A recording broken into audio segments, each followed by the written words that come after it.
টানা 24টা বছর দেশের সেবায় নিয়োজিত ছিলেন। অবশেষে 24 বছর পর বাড়ি ফিরলেন আর্মি জুনিয়র কমিশন অফিসার।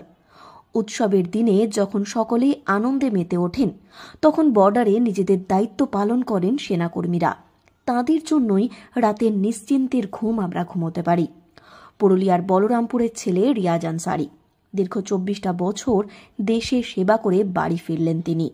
রীতিমতো উৎসবের চেহারা বলরামপুরে। বর্ণাঢ্য অনুষ্ঠানের মধ্যে দিয়ে তাকে স্বাগত জানানো হয়। ট্রেন থেকে নামতেই তাকে মালা পরিয়ে বরণ করে নেওয়া হয়। এরপর ভারতের জাতীয় পতাকা দিয়ে সুসজ্জিত গাড়িতে করে বলরামপুর বাজার পরিক্রমা করানো হয়। উৎসবের মেজাজে দেখা যায় সকলকে। এ বিষয়ে প্রাক্তন আর্মি অফিসার রিয়াজ আনসারি বলেন, এতদিন পর দেশের সেবা করে বাড়ি ফিরে তিনি খুবই খুশি। অনেক প্রতিকূল পরিস্থিতির সম্মুখীন হতে হয়েছে তাকে। যে কোনো পরিস্থিতিতে সমস্ত কাজ হাসি মুখে করেছেন তিনি। তাই এই দিন তার জন্য খুব গর্বের একটি দিন। खुशी का दिन है क्योंकि 24 साल देश सेवा करने के बाद मैं वापस सही सलामत अपने दोस्तों के पास में और अपने घर वापस आया हूँ।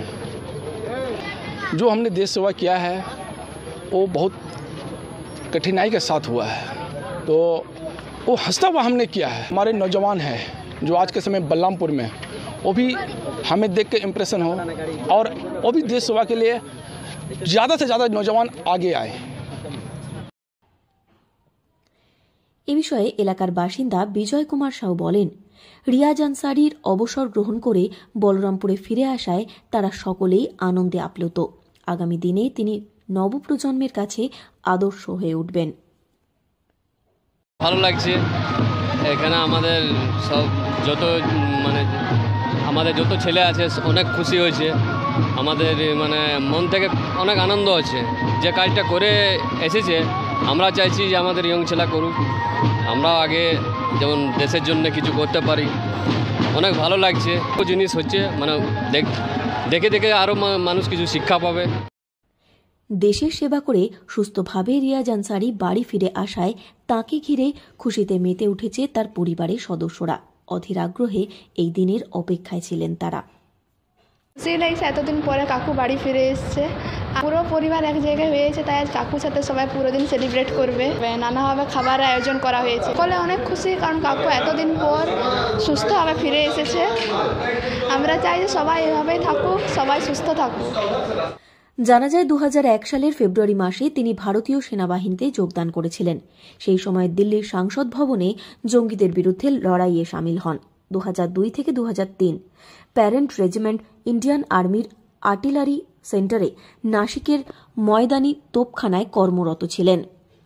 2003 সালে নিযুক্ত ছিলেন জম্মু কাশ্মীরের গুরুত্বপূর্ণ জায়গায় লাইন অফ কন্ট্রোলের মতো এলাকায়। তারপর ভারতীয় সেনার অন্যতম কমান্ডো বাহিনী রাষ্ট্রীয় রাইফেলে যোগদান করেন। একবার নয়, তার কর্মজীবনে দুবার কমান্ডো বাহিনীতে যোগদান করেছিলেন তিনি। কমান্ডো বাহিনীতে থাকাকালীনও জম্মু কাশ্মীরের একাধিক গুরুত্বপূর্ণ কাউন্টার ইনসার্জেন্সি অপারেশনে অংশগ্রহণ করেন। পৃথিবীর উচ্চতম রণক্ষেত্র সিয়াচেন গ্লেসিয়ারের অপারেশন মেঘদূত থেকে রাজস্থানের মতো উষ্ণ রণক্ষেত্রে একাধিক গুরুত্বপূর্ণ অপারেশনে অংশগ্রহণ করেন। এর জন্য ভারতীয় সেনাবাহিনীর তরফ থেকে একাধিক মেডেল দিয়ে সম্মানিত করা হয় তাঁকে। এমন আর্মি অফিসার দেশের গর্ব, তাই তাঁকে ঘিরে উৎফুল্ল বলরামপুর। পুরুলিয়া থেকে শর্মিষ্ঠা ব্যানার্জির রিপোর্ট, লোকাল 18 বাংলা।